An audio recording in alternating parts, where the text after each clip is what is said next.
Jenengku sapa? Juno. Puter, buka, tutup, blondu. Oh, prek.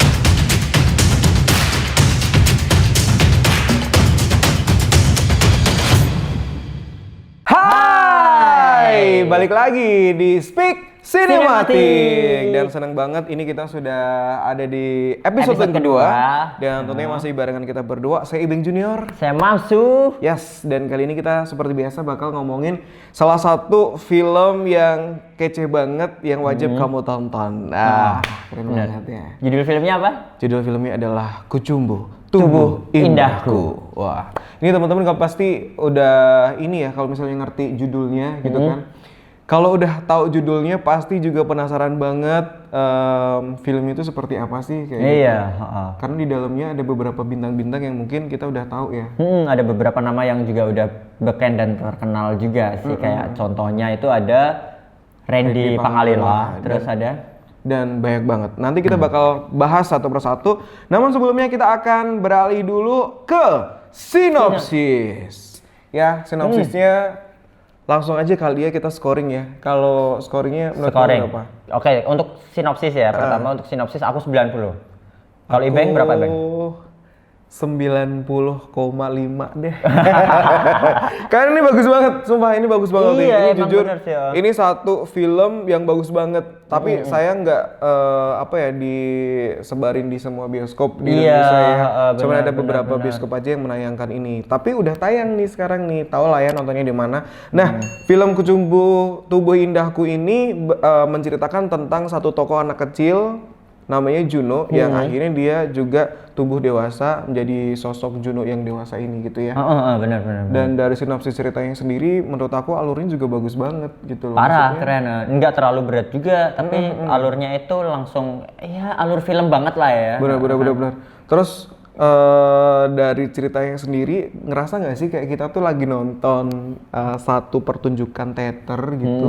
Karena kan itu kan sinopsisnya jadi ceritanya itu ada si tokoh utamanya ini sebenarnya dalam bentuk nyata dia menceritakan cerita hidupnya gitu si tokohnya ini gitu. Dia menceritakan secara monolog seperti itu dan ketika nonton si tokoh ini lagi monolog itu kayak kita tuh lagi nonton di panggung aja beneran gitu. Ya, kayak lagi nonton di depan mata bener gitu. Itu asli sih, keren banget sumpah, parah banget. Itu keren banget sih. Jadi sedikit info juga, film ini tuh diangkat dari kisah pribadi seorang Rianto gitu. Yang mana Rianto itu nyambung dari Ibeng tadi kan. Rianto itu adalah seorang penari gitu juga, penari lengger juga. Yang sekarang kalau nggak salah itu dia tinggal di Aussie ya, nggak sih? Aussie ya kalau nggak salah. Kalau nggak Aussie ya Jepang sih kalau. Jepang ya. Oh iya. Pokoknya di luar negeri sana. Di luar negeri. Tapi ini benar-benar asli juga salah satu budaya yang ada di Indonesia. Aku nonton film ini itu yang dari sinopsis ceritanya, dari alur ceritanya itu malah banyak juga mendapatkan satu kosakata baru gitu. Iya benar. Kayak kosakata dan juga tradisi yang ternyata di Indonesia tuh memang ada tradisi seperti ini gitu kan. Ada kayak misalnya tari lengger. Aku baru tahu ada namanya tari lengger, leng dan ger kayak gitu kan. Secara filosofisnya. Bener, itu juga diceritakan di situ. Jadi yang keren banget. Terus kita juga ngerti ada budaya ini wara itu loh, warok itu loh. Oh iya, bener. Keren ya? Yang dari Jawa Timur kalau nggak salah ya. Itu keren banget. Jadi sinopsisnya semuanya tertata rapi juga dari ceritanya si Juno. Si Juno juga itu menurutku sangat inspiratif dan lebih kayak apa ya? Aku menyikapinya itu lebih kayak mental health gitu nggak sih? Lebih bercerita tentang mental gitu. Seorang yang si Juno ini kan diceritain di film itu kan dia berpindah-pindah dari satu tempat ke tempat yang lain gitu, bertemu banyak orang dari latar belakang yang berbeda-beda, terus sampai pada akhirnya dia dari kisah perjalanannya itu akhirnya membentuk pribadi dan karakternya si dia gitu. Bener. Tapi jujur nih, dari si Juno-nya ini keren banget. Iya Pak, apalagi Juno yang pas kecil itu ya. Iya, jadi si Juno yang pas kecil yang seperti yang Mamsu bilang, dia sempat beberapa kali pindah-pindah tempat tinggal gitu kan, karena si bapaknya Juno itu akhirnya kan harus kerja ke luar pulau dan dia nggak tahu baliknya kapan gitu kan. Bener. Bapaknya cuman menitipkan si Juno itu ke Mbak Atmo, sedangkan Mbak Atmo itu adalah seorang mungkin apa sih Apa dia ya, dia budayawan apa juga guru tari gitu lah Iya, ya. iya yang punya tari Lengger. Tapi ada satu insiden yang wow. Iya itu Itu kamu wajib banget nonton tuh di situ Nah, itu tuh wajib penasaran banget. kan. Insidennya apa itu harus nonton Bener, sih. semuanya terkait dengan darah, men. Aduh, bener. kalau udah ngomongin darah, si Juno waktu kecil itu memang apa ya? Dia akrab banget dengan insiden-insiden terkait dengan Iya darah kayak bener, gitu. padahal di saat umurnya yang masih kecil kan dia harus melihat sebuah kejadian yang harusnya nggak dia tonton gitu, dan itu secara langsung gitu yang sampai bikin dia trauma gitu. Bener, ini agak speechless nih, aku jujur. Ini kayak yang wow. Karena emang keren banget si Garin Nugroho ini bikin. Oh iya sih bener. Ih, parah sampai merinding. Sumpah sampai merinding aku. Jadi kayak memang kalau nonton film itu kayak yang Parah sih beneran, sumpah. astaga, yang kayak gitu yang kayak kita speechless aja terus ya. Iya, bener, terus ya. kayak pengen nonton filmnya terus gitu. Jadi dari alur ceritanya, sinopsisnya semuanya itu epic banget, men. Serius epic banget. Jadi kayak yang sampai yang akhirnya dia kan dari yang Mbah Atmo, terus kan ada insiden tuh. Iya. Yang akhirnya dia dititipin lagi sama bulenya. Nah, ini bulenya pintar nyanyi ya, suaranya bagus banget. Ih, keren banget bulenya tuh. Mantap Bulenya juga si itu Juno ya. tuh.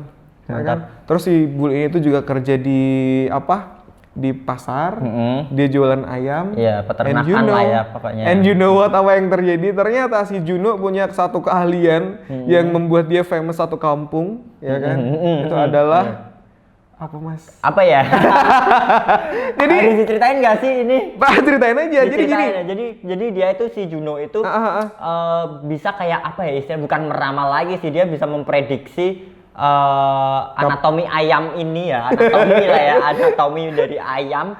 Jadi kapan si ayam ini bertelur gitu? Juno itu bisa memprediksi. Anyway, tapi terkait dengan apa ya praktek yang dilakukan si Juno dengan ayamnya itu, sebenarnya aku juga udah tahu zaman kecilku loh, Mas. Oh iya. Dulu di kampung tuh banyak banget kayak gitu, memang ada orang-orang lama gitu ya. Old style banget untuk ngecek si ayam ini udah siap bertelur atau belum sih kayak gitu. Dengan cara tahu lah ya. Kalau pengen tahu lebih jelas juga bisa nonton filmnya. Bener, terus harus memang nonton. si siapa namanya, si Garin ini juga pinter banget. Abis Juno nih ya masukin jarinya, scene berikutnya adalah Juno lagi makan, cuy. Iya, itu lucu juga sih itu sih. Si makan sama bulenya di pasar. Ya Allah, ya kan, ini keren banget. Kayak something yang Oke. Jadi memang kita juga harus berpikir juga ya positive thinking ya. Abis itu dia cuci tangan. Iya kan. Bener. Kayak gitu udah keren banget. Itu karakternya si Garin banget sih. Garin kan suka mengangkat isu-isu sosial, lingkungan, terus isu-isu humanis gitu-gitu. Keren banget sih. Ih, parah Dan banget. film ini tuh yang paling menonjol juga budayanya itu nggak dilupain sama si Garin. Gitu, jadi tetap kearifan lokal Jogjanya gitu kan. Dan oh iya, ini juga settingnya ngambilnya di Jogja ya. Nanti kita bakal ngomongin lebih jauh sih ya. Iya, soal settingnya di mana dan lain-lain seperti itu. Selain sama budenya, bule ya nyebutnya ya. Iya, bule. Bule itu siapa sih? Tante bukan ya? Tante ya. Tante. Kalau di Indonesia tante. Benar. Jadi selain sama bulenya, dia ada masalah lagi nih sama bulenya ya kan. Terus kemudian dia diambil sama Pak D-nya. Tuh. Pak D-nya ini kebetulan dia adalah desainer baju nganten kayak gitu. Dia seorang penjahit. Ya kan? Kayak gitu, dan ternyata si Juno ini lagi-lagi dia punya keahlian yang ternyata juga bisa mengukur baju tanpa alat bantu. Keren banget itu, keren banget. Parah. Kayak ibaratnya si anak ini tuh memang istimewa gitu. Bener, ini istimewa banget si Juno-nya ini gitu kan. Tapi kalau misalnya kamu ngelihat dari sinopsisnya yang alurnya ketemu sama Pak D-nya itu gimana menurut kamu? Karena kan si Pak D-nya itu juga apa ya, kalau dari semua keluarganya kayaknya si Pak D ini yang paling bener gitu. Oh, maksudnya apa dulu nih? Kayak yang kalau si bulenya itu kan kadang suka marah-marah. Oh kan, iya, gitu. benar. Si bulenya juga suka marah-marah. Terus kalau misalnya Juno-nya nggak bener atau gimana? Ya langsung bahkan sampai ditusuk jarinya juga, karena ya. si Juno kan harusnya belajar, malah dia ngebantuin warga setempat yang minta dicek ayamnya, cuy. Benar. Dimasukin jarinya di ininya, cuy. Sampai akhirnya si budenya itu ngehukum dengan memberikan ini ya, ditusuk jarum gitu di tangannya, dan itu sampai juga. trauma ke depannya. Dan Kalau yang sama Pak D-nya, menurutku ini adalah scene paling sentimental sih. Kenapa tuh? Ya karena Pak D, dia yang kayak kamu bilang tadi, Beng, kan pas sama budenya itu ada hukuman, ada kesakitan gitu kan untuk si Juno. Kalau pas sama Pak D-nya itu ini lebih ke kasih sayang, lembut gitu kan. Seperti Nah, itu sih. mulai dia kebentuk karakternya ya. Iya, benar. Oke. Terus kemudian juga sampai ketemu sama si petinju itu, si Randy Pangalila, ya kan, yang ternyata si Randy Pangalila adalah dia fighting banget, dia pengen nikah sama calonnya, Iya. dan ternyata harus bikin baju di tempat Pak D-nya. Pak D-nya Juno. Dan akhirnya si Juno kenal ya, sampai waduh, Sampai kayak ya nemenin si Randy gitu. sampai ya ini kayak ada beberapa adegan-adegan yang LGBT ya di sini. Nah inti poin dari ceritanya itu pas di scene ini kurang lebihnya ya. Walaupun di film ini kamu ngerasa nggak sih nggak dikasih tahu secara gamblang bahwa LGBT-nya dia itu kayak seperti apa seperti gitu. apa gitu. Tapi benar-benar di sini juga digambarkan seperti itu sih. Jadi ya ini mungkin salah satu alasan kenapa juga tidak bisa ditayangkan di semua bioskop. Iya, ya. benar. But it's okay, ini keren banget, kita sudah bisa menikmati filmnya, ini luar biasa. Jadi alurnya juga semua sinopsisnya juga keren banget, semua ceritanya enak dan tentunya banyak pelajaran-pelajaran. Dialognya pun juga enak ya. Iya, nggak yang terlalu susah gitu nggak sih? Terus ada quotes juga kan yang buat insight kita kemarin nonton gitu nggak sih? Jadi apa ya, banyak value juga yang kita dapat juga kayak gitu. Aduh, keren banget sih. Parah sih, harus ditonton sih. Kalau yang belum nonton film ini wajib banget nonton sih. Yes. Next akan berbicara terkait dengan sinematografinya. Ini keren banget. Kalau udah ngomongin pengambilan gambarnya, ini paling best banget menurut aku. Semua detailnya tuh enak aja dilihat ya, semua detailnya. Terus kayak pengambilan gambarnya itu festivalan banget nggak sih? Iya. Festival banget. Tapi sinematiknya tuh dapat banget, enak banget dilihatnya. Kayak pas si Mbak siapa tuh yang lagi di dapur, terus ada asap. Ada gitu. asapnya. Ih, Itu ambience-nya kuat banget sih. Itu menurutku keren sih, banget sih. Itu keren banget. Jadi kayak fill in-nya, terus side light-nya itu jadi kayak membentuk karakter yang kuat untuk si pemain-pemainnya pada saat di set itu kan. Iya. Dan ternyata si Garin Nugroho ini selain dia sutradara, dia juga penulis dari naskahnya. Untuk naskah ini, untuk skripnya ya. Bener. Jadi ini emang keren banget, epic banget. Karena setiap detail ceritanya kan si Riantonya ini kan dia kasih monolog dulu, kemudian cerita, monolog dulu cerita. Dan ternyata ada beberapa ya dari monolognya itu juga menjelaskan gitu kan, juga menjelaskan bahwa dulu tuh seperti ini loh kisahnya kayak gitu. Bener. Dan bahkan si siapa tadi Rianto itu juga kan dia termasuk juga terlibat dalam coach dance ya, apa sih coach untuk dia juga pemainnya, bener. Iya. Si salah satu pemainnya itu yang si sebagai Juno itu tuh jadi dia disuruh untuk merasakan gimana jadi perempuan seperti itu. Jadi untuk karakter perempuannya itu seperti apa pas nari, seperti apa gitu. Benar. Jadi kalau teman-teman tahu, ternyata penari Lengger itu sebenarnya dimainkan oleh laki-laki. Benar, dia adalah penari laki-laki yang menyerupai wanita gitu. Dan ternyata keren banget. Dan itu memang ada di Indonesia. Iya. Kayak gitu. Keren banget. Lengger sendiri itu ya kenapa laki-laki? Jadi sebenarnya Lengger itu kayak yang di filosofi di awal disebutkan sama siapa? Sujiwo Tejo yang sebagai siapa lupa? Mbah Atmo. Bener. Jadi Lengger itu leng atau bolongan atau lubang, sama ngger itu jengger gitu sih. Jengger ayam laki-laki lah ya. Gitu lah. Pokoknya di situ ada pesan filosofis yang sangat kuat. Benar. Gitu. Kalau dari sinematografinya lagi nih, Mas, dari grading warnanya juga, terus dari angle-angle yang diambil tuh menurut kamu gimana? Kalau angle menurut aku sih angle-nya bagus karena bagus dalam arti angle-nya bisa dinikmati sama banyak semua orang. Jadi nggak yang terlalu ekstrim, nggak yang terlalu ribet-ribet gitu sih. Menurut aku angle-nya angle yang bagus, jadi ringan kesan filmnya. Itu sebenarnya filmnya kan film berat ya. Terus si Garin ini mencoba untuk merepresentasikan agar terlihat ringan dengan angle-nya itu gitu sih. Bener. Bener nggak sih, setuju nggak sih kamu? Dan juga Kalau grading color-nya bagus ya? nggak sakit di mata gitu. Iya benar. Kalau menurut aku nggak sakit di mata sih, karena memang grading warnanya juga kayak ya gimana sih kalau misalnya adem film gitu lah ya, kayak film festival. banyak artistiknya gitu kan. Jadi yang keren banget. Sinematik kalau kata bener. anak-anak zaman sekarang. Iya bener banget sih. Jadi apa ya, kita ngelihat filmnya pun juga nggak capek gitu kan. Terus kayak yang nyaman ngelihatnya kayak gitu sih. Lebih yang kayak gitu aja sih. Bener. Terus storytellingnya menurut kamu? Storytellingnya bagus banget. Untuk alurnya juga. Alurnya enak itu ya? semuanya better banget. Oke, kalau untuk sinematografi kita kasih nilai berapa? Sinematografi aku tetap 90 sih. Sinematografi aku 90 juga. 90 juga ya. Bener. Ini keren banget sumpah. Iya, benar. Nah, terus untuk sinematografernya nih, kan tadi kita udah bahas soal sutradaranya. Jadi si Garin ini kan tentunya nggak sendirian kan, ada satu nama yang ada di balik gambar ini terlihat estetik dan artistik gitu tuh ada siapa masih Bang? Lempar. Gue harus ngomong. Jadi setelah di browsing ada satu nama yang keluar. Ini adalah namanya Gai Hin Tioh ya. Sorry ya, mohon maaf kalau salah penyebutannya. Dia ini keren banget. Dia menampilkan gaya visual yang menarik dan juga estetik serta membeberkan salah satu subbudaya soal subbudaya soal kompleksivitas seksualitas dengan pendekatan simbolik. Iya, bener banget. Ya. Jadi kayak banyak simbol-simbol yang coba direpresentasikan sama si Garin dan si Gai Hian Teo ini ke dalam visual itu sendiri. Kayak yang misal ingat gak sih yang siapa itu Juno itu nari tiba-tiba pas awal-awal itu kan kayak yang menggambarkan yang mana, yang bagian mana? Yang dia di dapur gitu, terus dia kayak nari-nari gitu. Iya, tahu.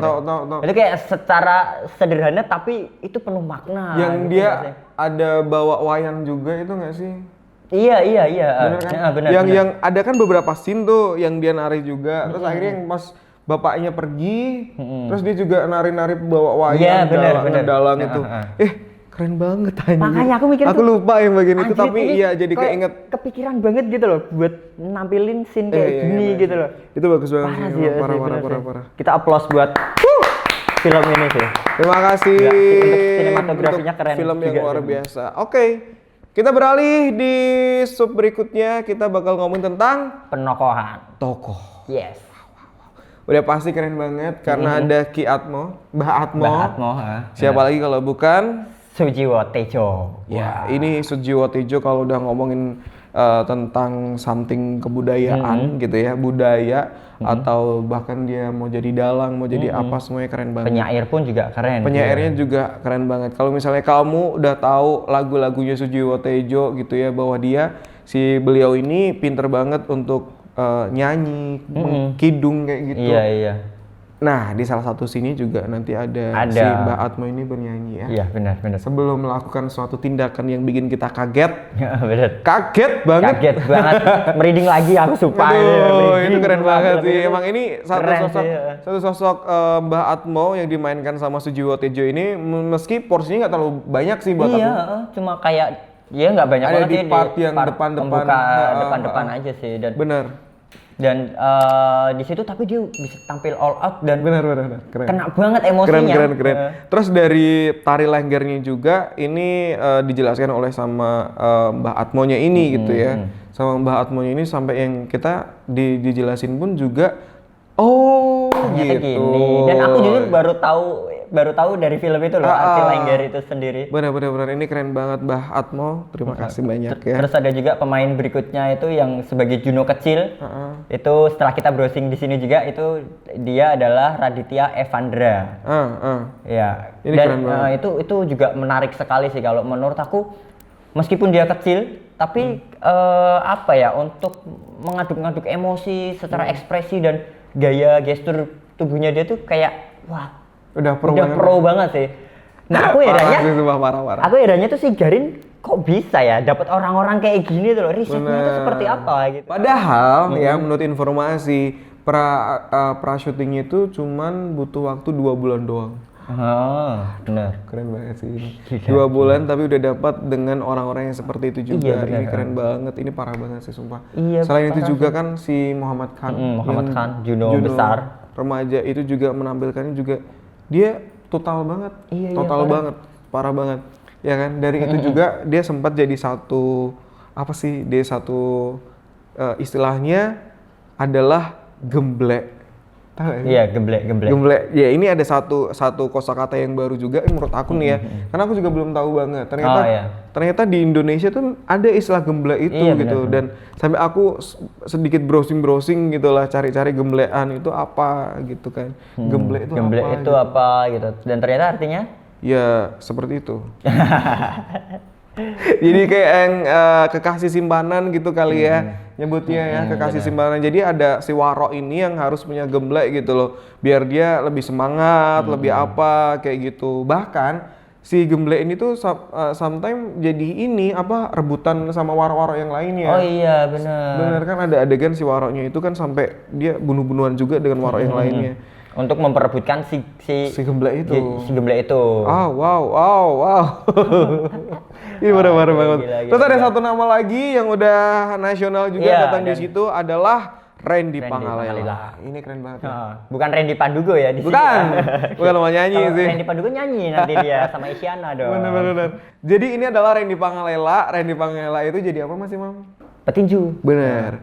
Ini satu tokoh seorang petinju yang menurut aku juga ini epic banget nih. Ya kan? Kenapa tuh epicnya tuh? Artistik banget badannya. Iya. Ya kan? Artistik banget badannya. ya Iya, kan? kenapa ke badannya ya? Karena ada satu scene yang berani banget nih ya kan. Berani banget nih man ya kan. Iya benar. Ini memang si Garin ini kurang ajar banget nih pengen ikut syuting. Oh gitu ya. Berarti nggak coba cewek-cewek aja nih Aduh. ya, yang kesengsem lihat Randy Nggak, tapi Pangalila. kalau Randy Pangalila kan memang dia atletis banget gitu Iya, kan. benar. Dia juga salah satu yang yang jadi idola banyak lah ya. Iya. Dan di sini kita bisa grupisnya lah ya, Benar. banyak banget. Kita bisa melihat tubuh si Randy Pangalila dengan kotak-kotaknya itu ya kan. Artistik banget yang pastinya. Dan juga tentunya si Randy ini gimana Mas akhirnya Mas? Ya itulah pokoknya si Randy ini pada akhirnya walaupun dia sempat deket sama si Juno, sempat deket sama si Juno lah ya karena si Juno kan ini harus ya mengurus untuk baju-bajunya si Randy ini pas pernikahan gitu kan, tapi akhirnya mereka jadi deket terus sampai ke titik yang mana Randy harus melakukan pertandingan tinju dulu kan. Benar. Habis itu ada satu kejadian. Ya itulah. Ya pokoknya nonton aja kejadiannya seperti apa. Ya dan akhirnya si Randy pun kena juga something yang terjadi pada dirinya. Iya. Wow. Gitu. Kita sampai di situ tuh kayak apa sih ini maksudnya kok? Si Randy ini meskipun nggak banyak sih sebenarnya ya nggak banyak cuman kayak yang di kehidupannya si Juno ini berarti Sangat banget. berarti iya benar-benar kayak mengajarkan untuk dipeluk gitu terus untuk disayang seperti itu sih karena si Randy dan si Juno ini juga dari ceritanya sendiri mereka sama-sama nggak ngerasain pelukan hangat seorang ibu ya. Benar. Ya benar ya. Benar. Sih. Makanya si Randy-nya juga bilang kan pas itu dipeluk aja. Aku nggak pernah merasakan pelukan. Iya. Waduh. Itu langsung Terus akhirnya mereka pelukan. Kok jadi pingin pelukan? Ya. Oke, dari seluruh penokohan sebenarnya banyak banget. Ada beberapa tokoh-tokoh yang keren juga ada di situ. Cuman nggak bisa kita sebutin satu persatu ya. Nonton aja deh. Ada satu yang mencuri perhatianku lagi adalah si bibinya Juno yang Mbak Indah Laras itu. Oh, dia yang suaranya bagus budenya banget. ya, yang budenya Bule, itu. bule. Iya, bule.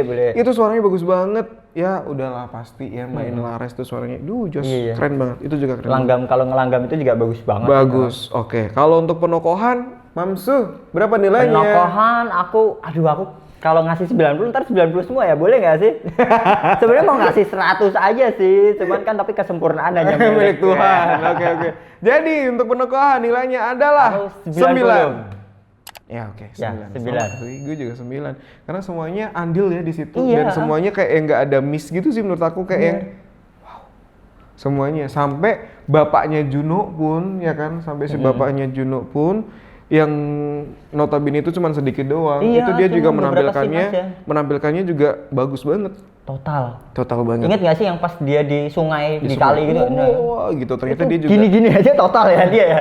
Gini aja total gitu loh. ternyata dia ada sedikit traumatik di situ. Iya, ternyata dia ada traumatik juga. Ya karena film ini semuanya berkisah tentang traumatik. Traumatik. Luar biasa. Nah, kalau untuk setting ya kita next kita bakal ngomongin setting tempat syutingnya gitu kan. Selain tadi kita sudah sedikit bahas tentang sinematografinya ya. Itu angle-nya juga lucu-lucu. Lucu-lucu. Bagus-bagus gitu kan. Artsy lah. Bener-bener art banget. Ternyata pengambilan gambarnya itu ada di kota Jogja. Yogyakarta gitu, di kota Jogja, dan semuanya emang epic banget ya. Iya. Menurutku mungkin itu cuman pengambilannya ya kayak satu kampung gitu ya, kayak yang ya di perkampungan, terus mana lagi ya? Ya bayangin di kampung ya. Iya, kayak ibaratnya ublek-ublek di satu tempat aja. Mungkin kayak misal ini di Malabar nih. Nah, terus scene berikutnya mungkin ada di sebelah gang di Malabar sana. Bener. Mungkin gitu-gitu sih. Ublek-ublek ya kan? Cuman ini ya ublek-ublek aja di situ. Tapi Oke.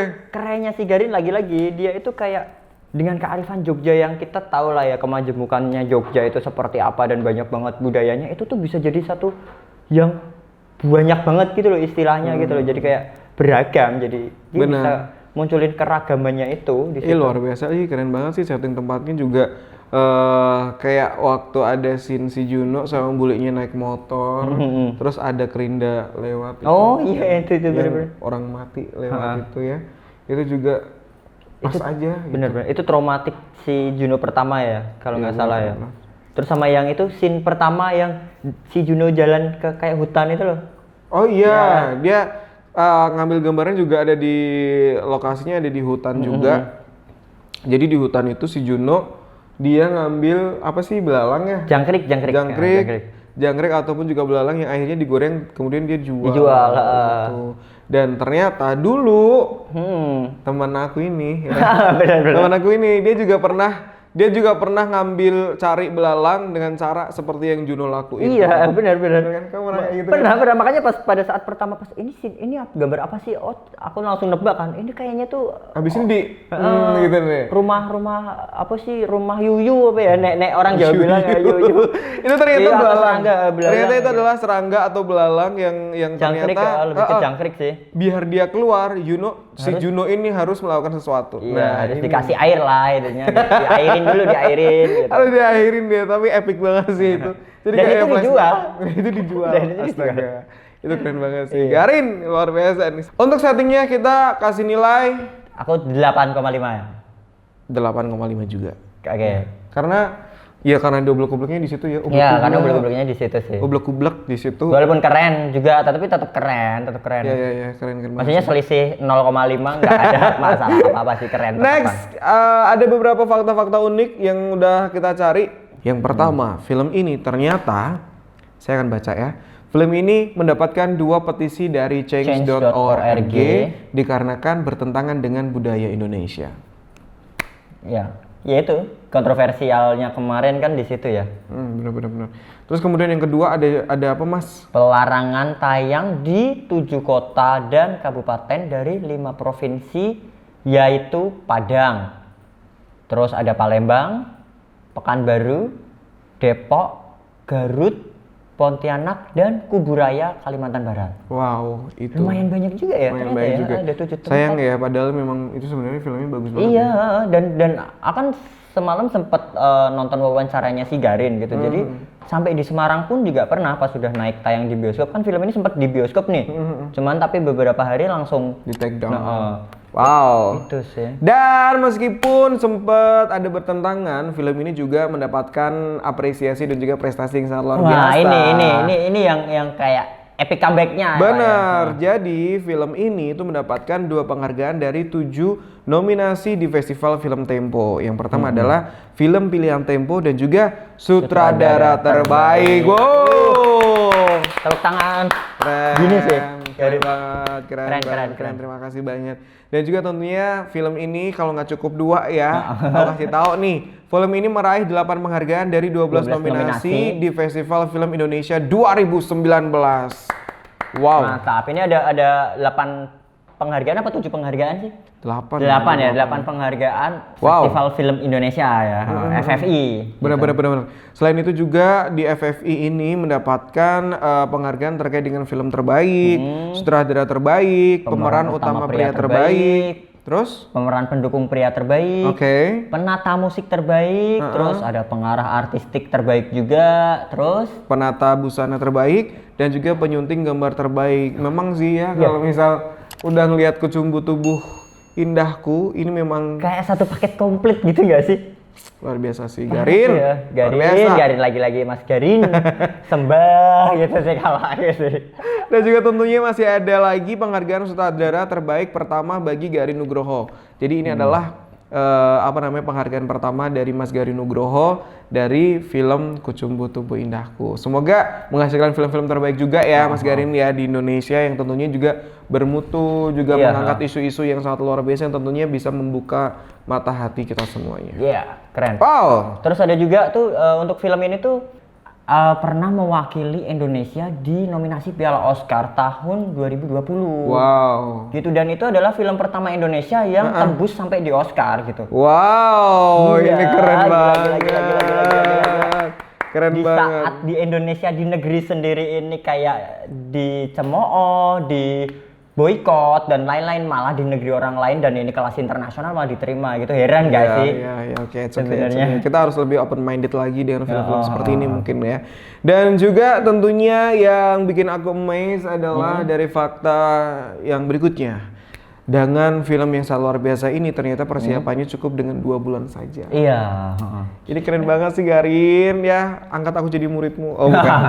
Jadi cuma cukup dengan 2 bulan aja si Garin ini mempersiapkan semuanya. Ya ini keren banget terkait dengan pengambilan gambar yang berlangsung selama 2 minggu doang ya kan. Untuk pengambilan gambar yang keren itu, epic itu cukup dengan 2 minggu saja. Kemudian juga pasca produksinya memakan waktu yang cukup singkat sih menurut aku, 2 bulan men. Iya, Jadi totally semuanya ya 1 semester lah. Iya, 1 semester lah ya.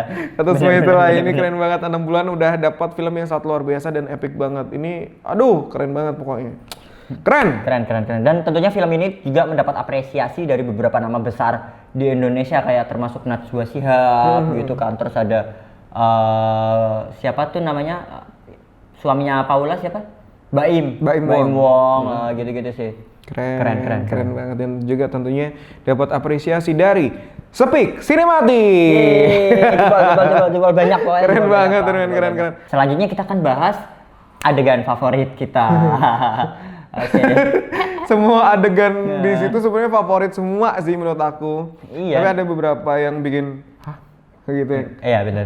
Serius gak sih? Benar. Wow, Aku juga sih, wow, ya rasanya kayak gitu. yang aduh keren banget sih. Jadi kalau ketika nonton film itu tuh kayak yang Bener. Dan kok bisa ya kepikirannya, kenapa sih kayak gini isinya, kenapa sih kayak gini adegannya, kenapa bisa kepikiran seperti itu? bener, itu bagus Gitu banget. sih. Kalau dari kamu dulu Bang, adegan favorit yang mana? Ada beberapa sih sebenarnya, tapi yang paling epic ya waktu Juno ini ngecek telur ayam. Oh itu. Oke. Ini Juno yang waktu ngecek telur ayam ya kan. Terus kemudian juga apalagi ya, banyak sih sebenarnya kejadian Juno sama guru penarinya pun juga ya kan. Itu sama guru penari kayak semuanya penuh dengan filosofi gitu men. Kayak yang si Juno memang butuh kasih sayang seorang ibu juga kayak gitu kan. Ya itu sentimental juga sih di situ ya. Kalau kamu? Kalau aku ada di pembukaan juga sih salah satunya.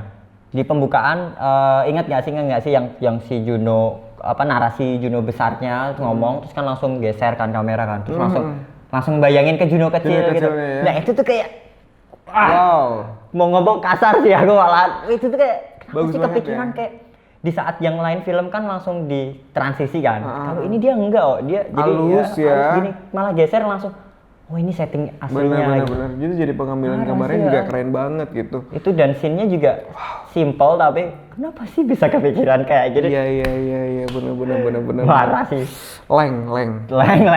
Terus ada lagi satu lagi tuh yang si Juno itu dikasih petuah sama si Pak D-nya. Si Pak D-nya kan ngomong banyak tuh tentang si Juno dan tentang keluarganya, bahwa intinya itu apa ya, setiap tubuh itu memiliki trauma punya traumanya masing-masing gitu kan. Jadi kayak kematian, kehidupan dan lain-lain itu pasti akan terjadi seperti itu kan. Tergantung kita menyikapinya seperti apa gitu. Dan pas Juno mau apa kan itu Pak D-nya sakit kan, terus si Junonya bikinin makanan, pas mau nyuapin Pak D-nya malah udah sudah pergi duluan. Gitu sih, itu sentimental banget sih itu sih. Iya, dan juga ada satu plot twist di situ ya. Kenapa sih bapaknya si Juno itu pergi? Ternyata dijawab lah sama Pak D-nya waktu itu. Iya benar. Oke, dan akhirnya terima kasih baik untuk anak SS yang sudah nonton ya, sempetin nonton episode kedua di Speak Cinematic kali ini. Iya. Terima kasih banyak. Dan kalau misalnya ada saran dan kritikan juga boleh, nggak apa-apa sih. Benar, untuk besok kita bakal bahas film apa. Nah, itu boleh langsung aja dikasih komentarnya. Di komentar. Kali ini untuk total scoring dari film Kecumbu Tubuh Indahku adalah ini dia. Ini nanti tugas editor kita ya, mas editor untuk diedit. Langsung aja diedit ya. Dan jangan lupa like, subscribe, and comment. Saya Ibeng Junior. Saya Mamsu. Pamit undur diri, terima kasih dan bye-bye. Bye-bye.